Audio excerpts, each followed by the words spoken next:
I never thought I'd actually say this aloud. But there's something I never confessed. Not to Kody, not to the cameras, not even to the ones who thought they knew me best. For years, I smiled through tears that shattered me. I pretended, uttered the proper words, and convinced the world I was fine. But the truth? It was hidden so deep. Even I lied about it not existing. And now, after all of it, the separations, the interviews, the relentless questioning, I've come to understand that silence holds its own sort of weight. It doesn't simply conceal pain, it nourishes it. Everyone believes they know why I quit. Everyone believes they've seen the entire story, that the show showed the truth. Nobody ever asked what I didn't tell. The thing that changed everything all was not captured. It wasn't scripted, it was silent, and it broke something within me. You see, it wasn't solely about Kody. It wasn't favoritism or jealousy. It was about the type of love that becomes a cage. One that feels warm to the eye, but inside, it takes every piece of who you are. And I remember the night it clicked. One sentence, one glance. That was all it took. But first, I'm going to tell you what I never confessed. What I've kept secret all these years. You have to know the world I lived in. Because when you see it the way I saw it, you'll understand. What I admitted might rewrite everything you believed you understood about sister wives. When others viewed me on Sister Wives, they heard the laughter, they saw the family meals, they witnessed the kids' chaos, and they caught me glancing across the room, smiling as if all was okay. But behind the smile, there was always a silence. A quiet place I couldn't fill, no matter how desperately I tried. I remember back in the beginning, when plural marriage was meant to be something holy, something selected out of love and faith. Kody would speak of oneness, of us being one large family, who would overcome the world's judgment. And I wanted to believe it. I needed to believe it, because if I didn't, then what was I living for at all? But there, love wasn't equal. It couldn't be. It was split up, divided, rationed like oxygen in a closed room. And slowly you begin to choke. But you pretend to grin, because everyone around you is still inhaling, or pretending to. When Robyn entered the scene, everything changed, not right away. Initially, it was subtle. A laugh here, a glance there, but I saw it, felt it, and that's when I discovered that love can render you invisible. Even when you're standing right in front of the person with whom you've constructed your entire world. Nevertheless, I softened my tone.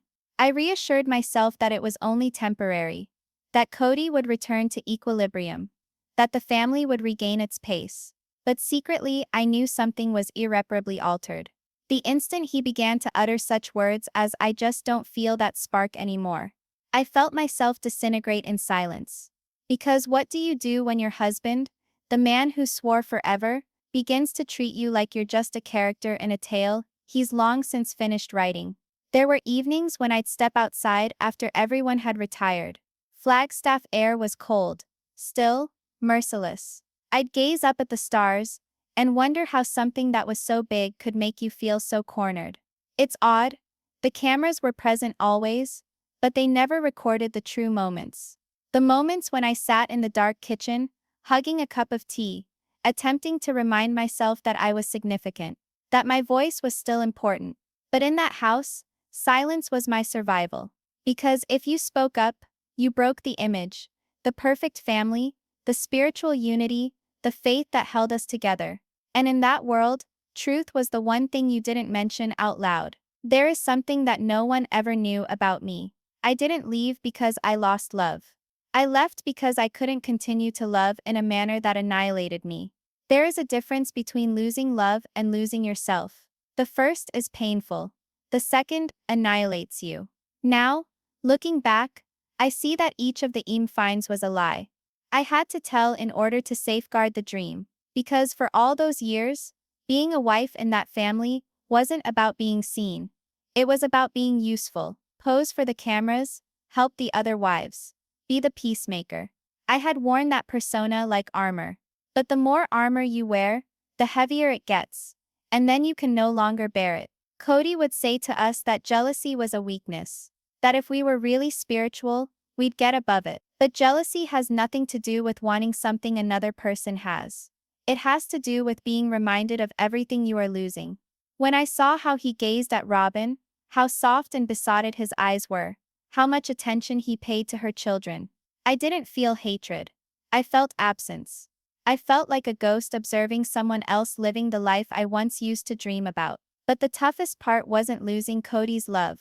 It was coming to understand that somewhere along the line, I'd lost the love for myself.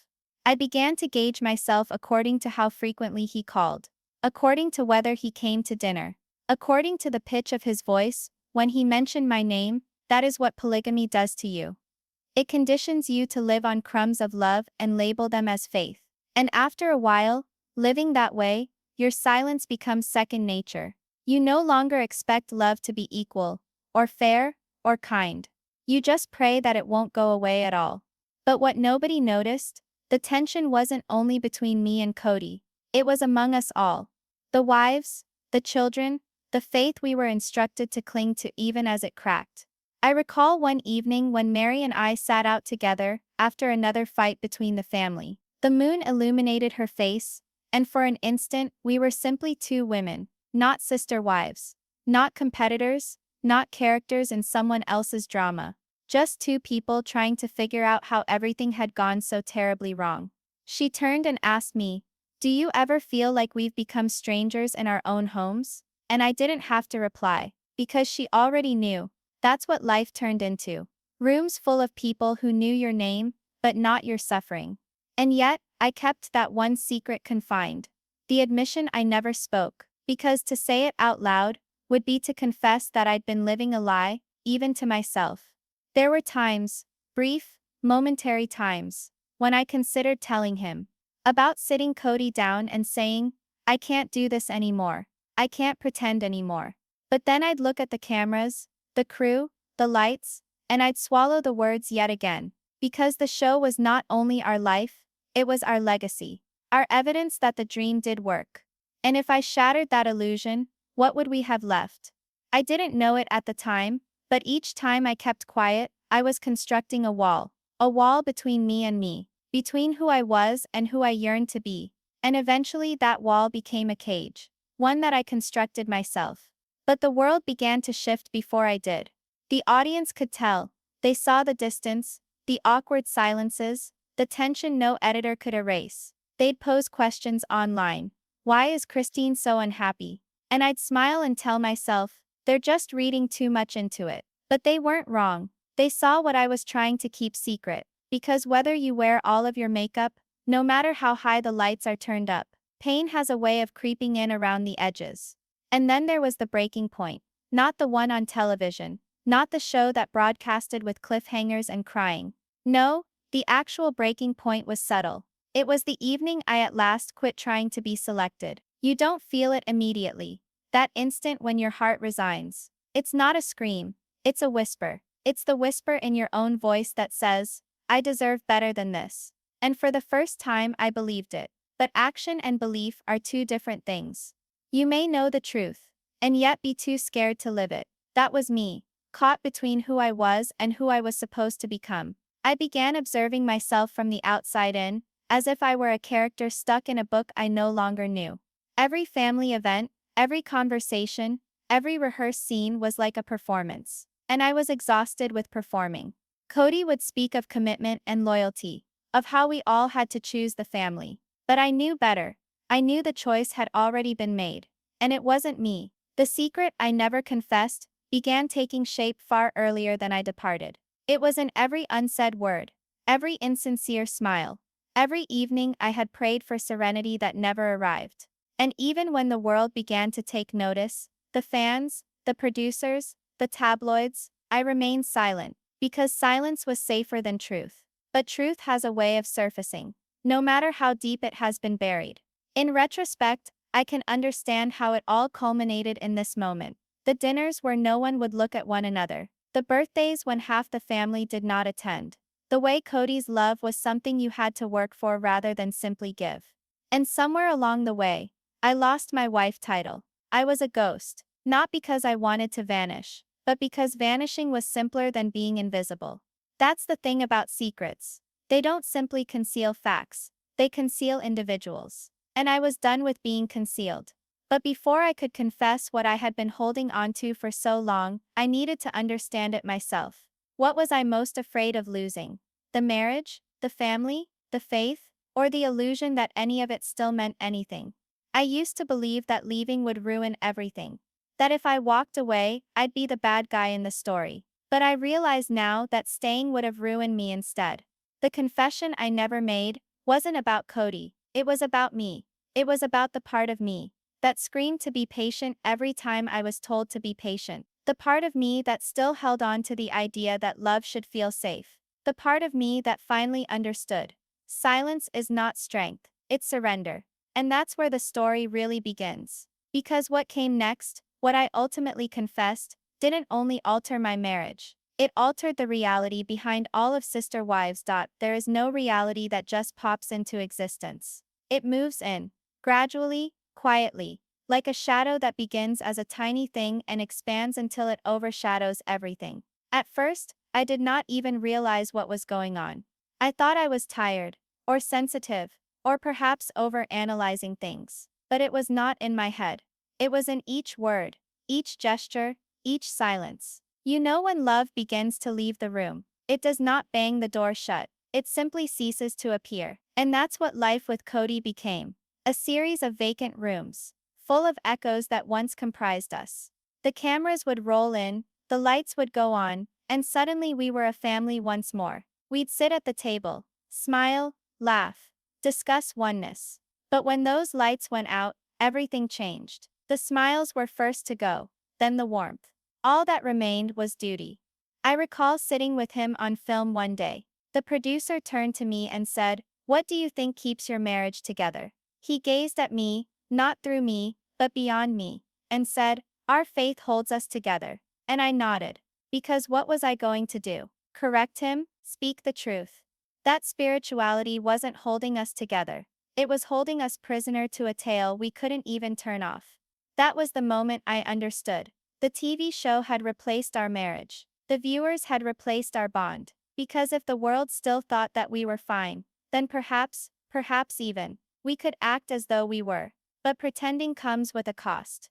The fissures between us weren't invisible anymore. The other wives noticed. The kids sensed it. And me, I lived within them. The distance wasn't an emotional thing only. It became a physical thing too. He no longer came over. Days became weeks. Weeks became silence. And when he did eventually appear, it was like having a guest in your own life. Polite smiles, superficial conversation, no substance. I reminded him one time, "Do you even want to be here anymore?" And he laughed. He told me, "Christine, you always make everything so dramatic. How do you not make heartbreak dramatic? How do you make feeling invisible sound small enough for someone else to hear?" Every word was a minefield. Every visit, a performance. And the worst thing was that we knew people would still glance at us and say, "They're so strong. They're so devoted." Because that's the tale we'd peddled. Unity, faith, strength. The facade of a model plural marriage. But illusions can't return your love. The arguments grew more subdued, more icy.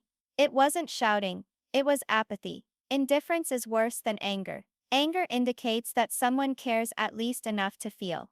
Indifference indicates that you're already gone in their head. One evening I confronted him directly. "When was the last time you actually were in love with me?" He didn't say anything. He didn't have to. That silence said it all. That silence was my breaking point. The following morning, I went into the kitchen. The children were giggling, eating breakfast, and I just stood there watching them, seeing that I had been teaching them that love was about vanishing. That quiet was the norm.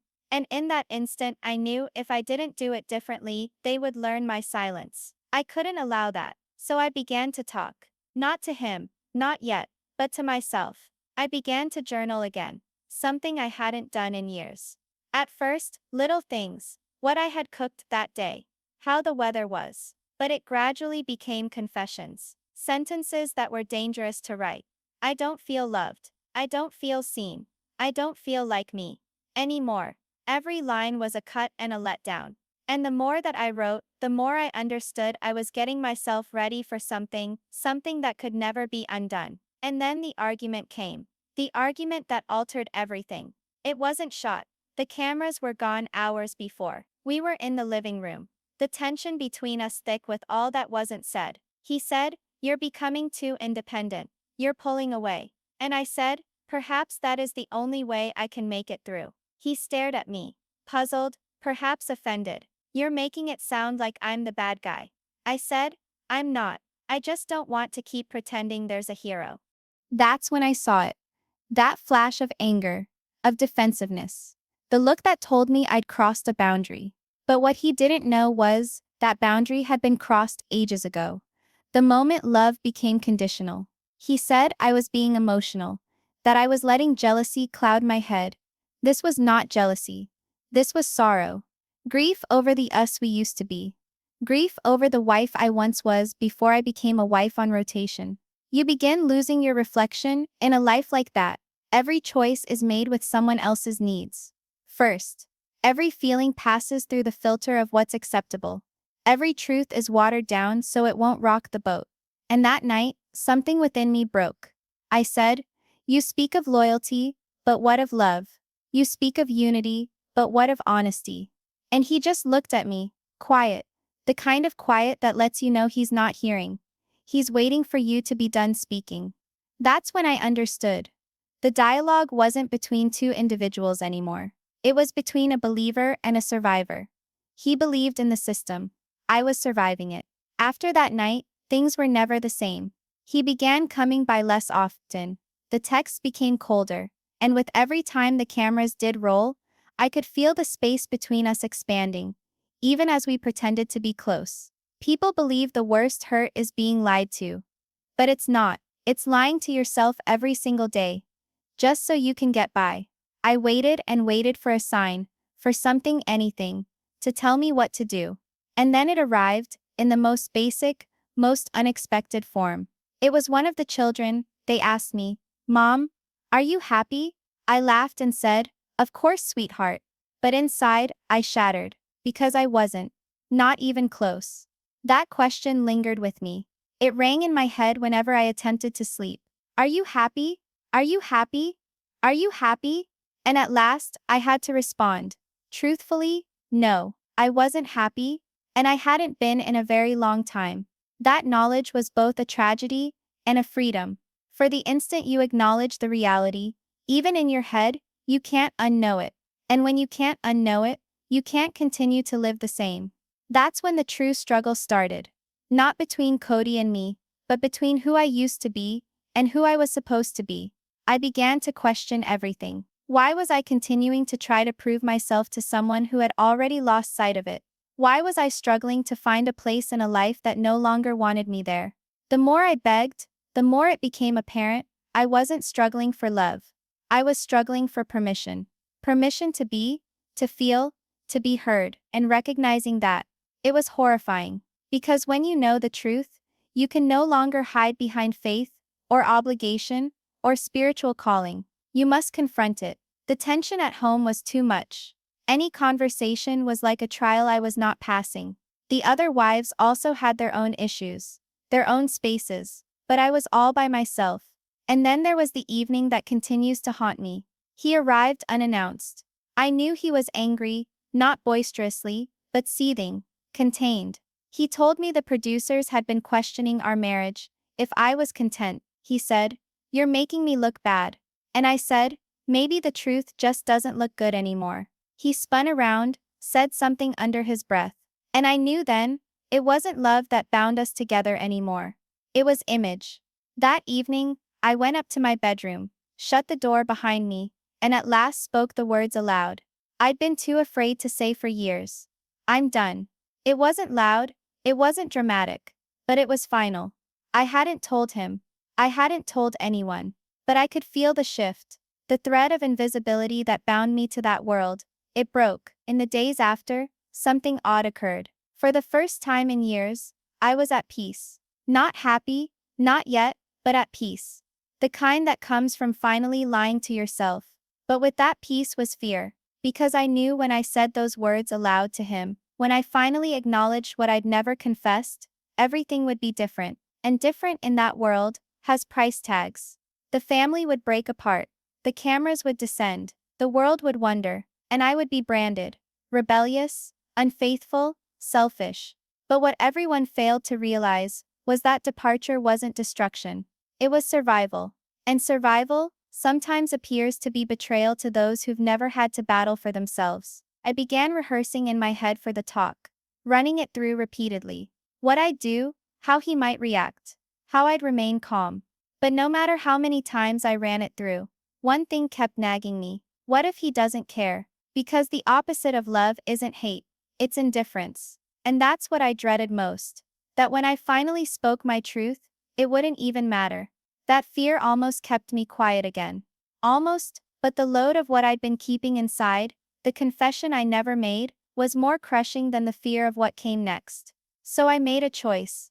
The next time that I'd see him, I'd tell him all of it. Not for forgiveness. Not for closure. But for freedom. Because sometimes the truth doesn't set you free easily. Sometimes it tears you open first.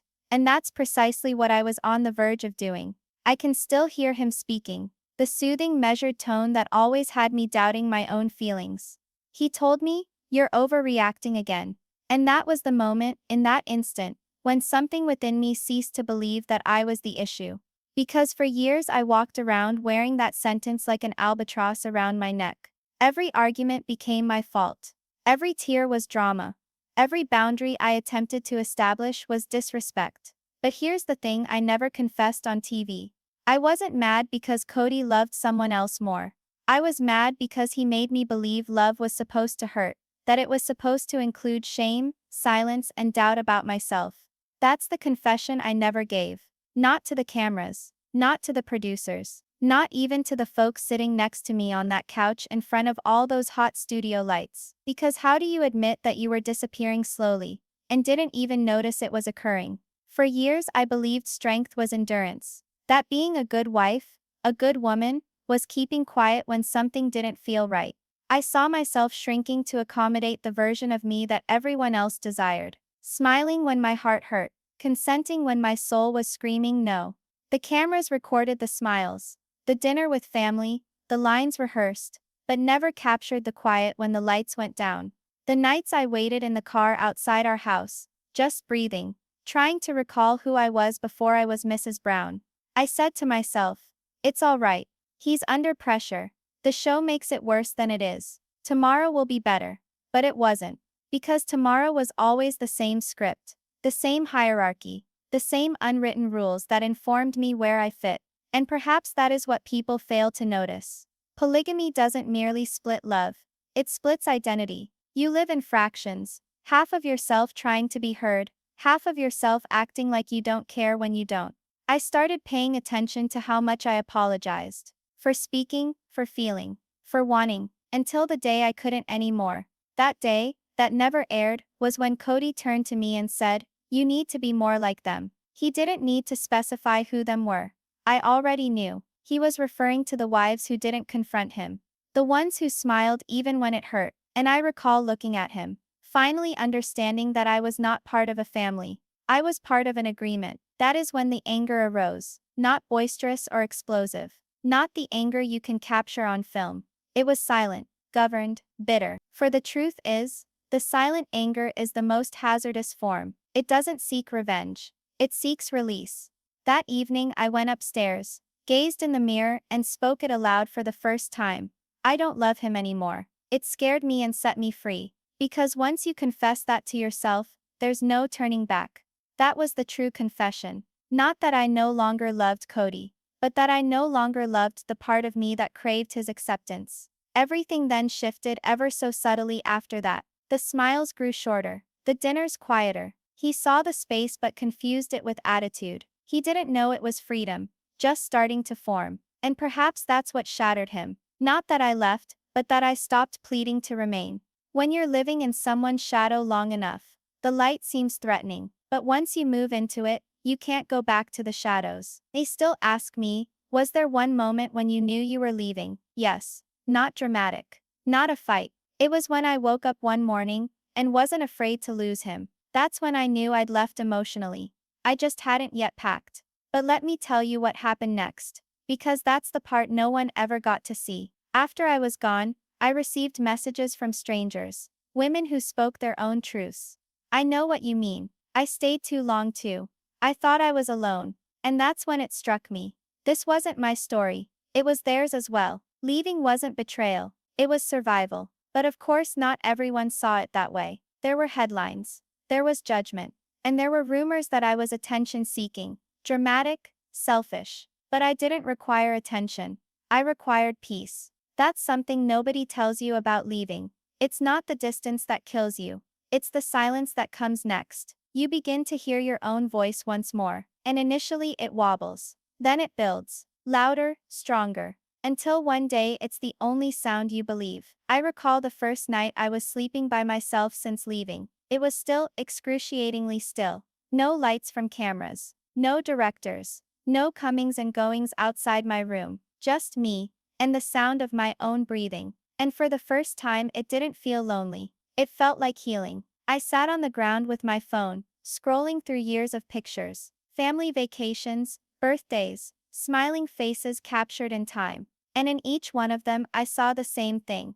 A woman attempting to convince herself that she was happy. That was the worst to acknowledge. That I had been deceiving myself. Not the world, but myself. There is one thing I have never shared with anybody. Not even in interviews. There was a journal that I kept. Nothing elaborate, just a little leather-bound notebook that I stashed under my mattress. At the end of every night, after shooting, I'd write a sentence. How I actually felt that day. I never intended to read it once more. It was a survival mechanism. But when I left, I broke it open.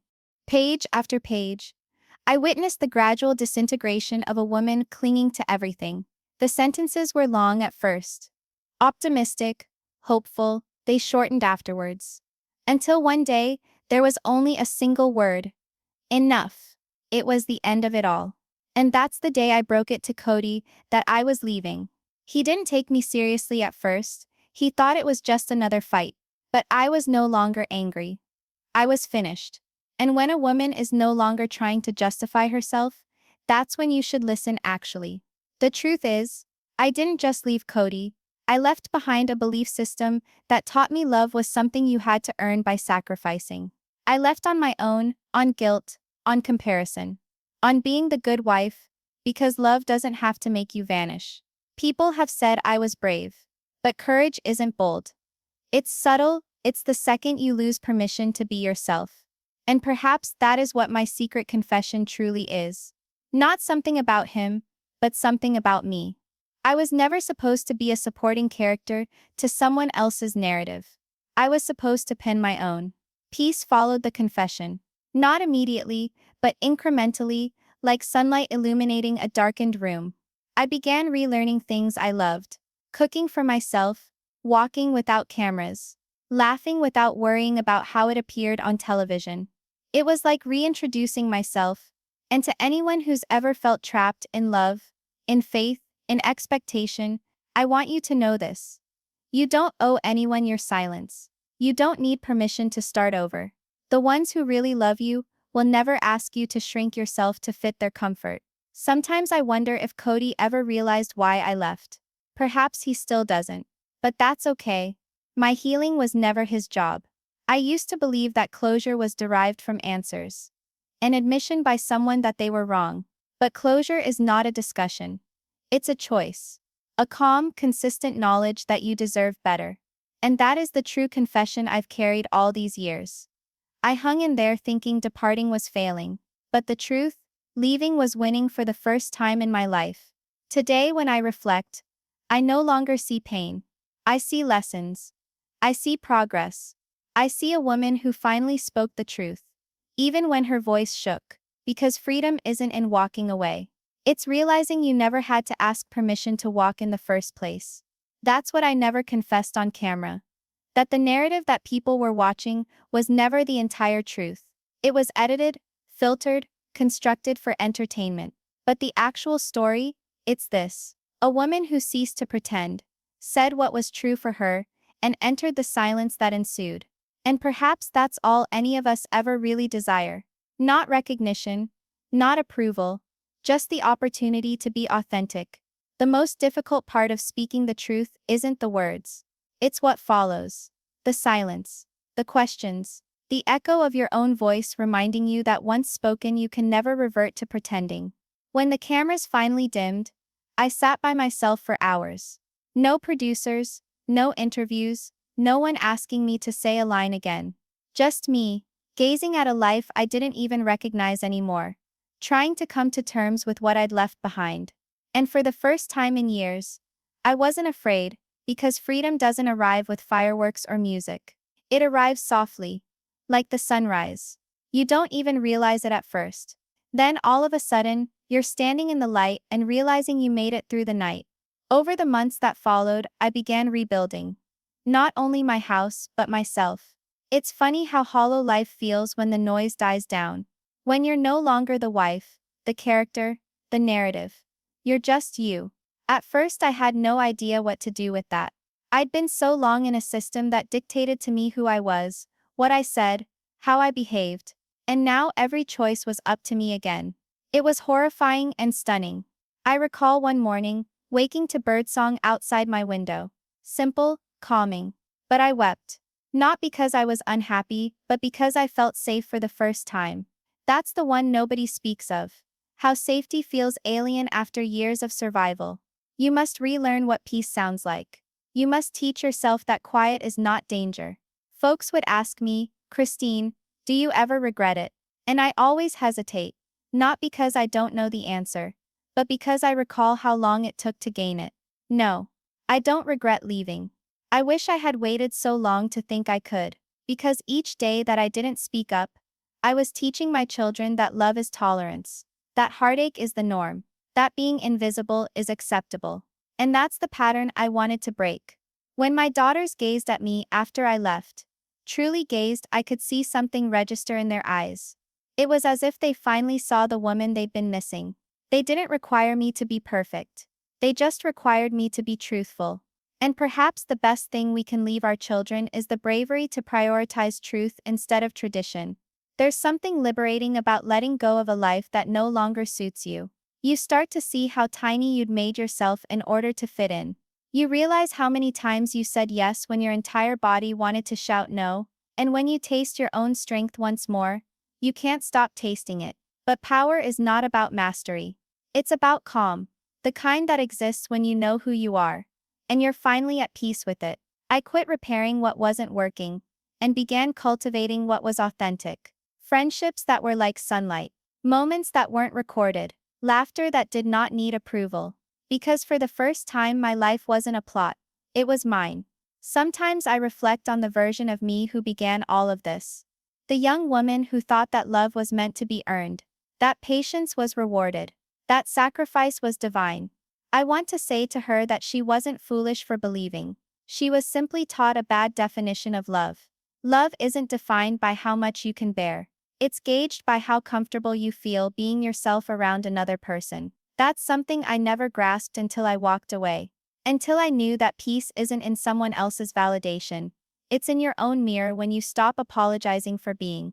There were days I longed for the familiarity, the craziness, the routine, even the illusion of belonging. But I didn't miss him. And that made all the difference. Missing comfort does not equate to mistake. It means you were human enough to seek what felt safe, even if it wasn't right. Healing is not linear. Some days you make progress. Others you stay stuck and breathe through the pain of memory. But every single day you are growing.